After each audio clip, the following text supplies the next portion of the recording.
आगे बढ़ते हैं, ग्रेटर नोएडा की बात करते हैं, जहां से शुरू होगा डेयरी विशेषज्ञों का महाकुंभ। प्रधानमंत्री मोदी विश्व डेयरी समिट का शुभारंभ आज करने वाले हैं। आरसीडीएफ की प्रशासक और एमडी सुषमा अरोड़ा समिट में राजस्थान का प्रतिनिधित्व कर रही हैं। अरोड़ा ने समिट की पूर्व संध्या पर देश विदेश के प्रतिनिधियों से मुलाकात की। अमूल डेयरी के एमडी आरएस सोढ़ी से भी उनकी मुलाकात रही। एग्जीबिशन हॉल में आरसीडीएफ की स्टॉल का निरीक्षण उन्होंने किया। साथ ही एग्जीबिशन हॉल में लगाई गई है देश की सबसे प्रतिष्ठित डेयरियों की स्टॉल। इससे पहले सन 1974 में भारत ने इंटरनेशनल डेयरी कांग्रेस की मेजबानी की थी। यह आयोजन दुनिया भर में डेयरी उद्योगों, विशेषज्ञों, साथ ही किसानों और नीति निर्माण करने वालों के लोगों से जुड़ा है। यहाँ भविष्य की रणनीति और योजनाओं पर बातचीत के जरिए कई बेहतर हल निकलने की संभावना है। इस आयोजन में भारत के 700-800 किसान भी शामिल होने वाले हैं।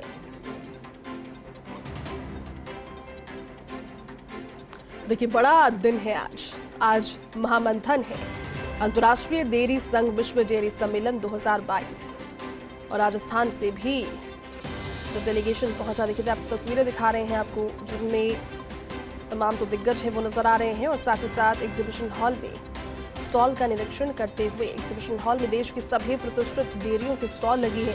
इस तरह से नवाचार राजस्थान में किए जाने चाहिए। ग्रेटर नोएडा में आज से डेयरी विशेषज्ञों का महाकुंभ शुरू हो रहा है और प्रधानमंत्री नरेंद्र मोदी खुद विश्व डेयरी समिट का शुभारंभ आज करने वाले हैं। आरसीडीएफ की प्रशासक और एमडी सुषमा अरोड़ा समिट में राजस्थान का प्रतिनिधित्व कर रही हैं। तस्वीरें भी आपको दिखा रहे हैं। अरोड़ा ने समिट की पूर्व संध्या पर यानी कि कल देश विदेश के प्रतिनिधियों से मुलाकात की। अमूल डेयरी के एमडी आरएस सोढ़ी से भी उनकी मुलाकात रही और ये मुलाकात की तस्वीरें भी आपको दिखा रहे हैं। एक तस्वीर है जिसमें प्रधानमंत्री नरेंद्र मोदी आज उसका शुभारंभ करने वाले हैं समिट का। एग्जीबिशन हॉल में देश की सभी प्रतिष्ठित डेयरियों की स्टॉल लगाई गई, जिसका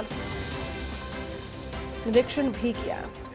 इससे फायदा क्या होगा? फायदा ये होगा कि भारतीय डेयरी उद्योग की सफलता की कहानी जब इसमें दर्शाई जाएगी, इतने सालों के अंतराल में क्या नवाचार किए गए हैं, क्या तकनीकें बनाई गई है और साथ ही साथ भारत में सालाना करीब 210 मिलियन टन दूध का उत्पादन हो रहा है। मवेशियों पर आधारित जिन लोगों की जीवनचर्या होती है उनको भी बड़ा फायदा और इससे दुनिया की सर्वोत्तम टेक्नोलॉजी सिस्टम जानने का मौका भी मिलेगा। पूरी जानकारी के साथ हमारी सहयोगी काशीराम इस वक्त हमारे साथ जुड़ चुके हैं।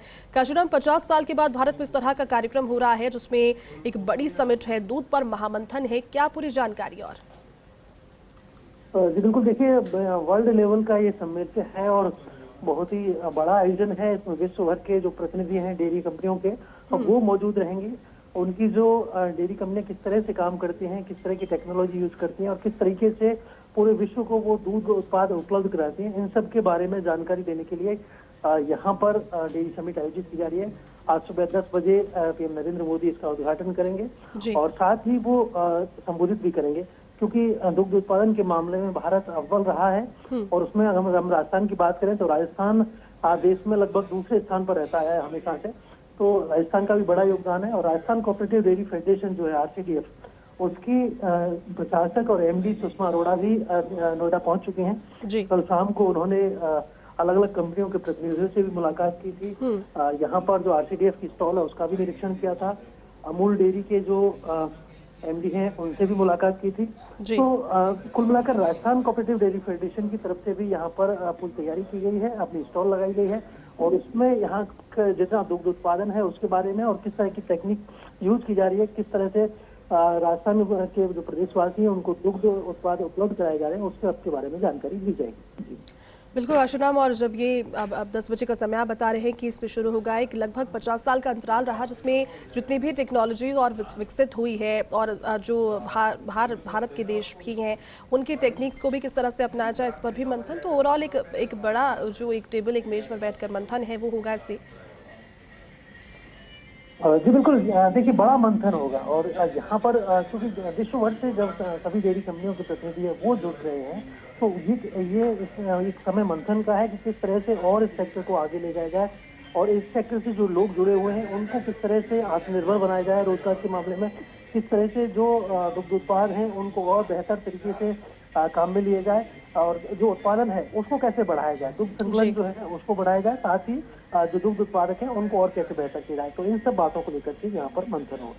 बिल्कुल, चलिए काशीराम, बहुत बहुत शुक्रिया तमाम जानकारी के लिए।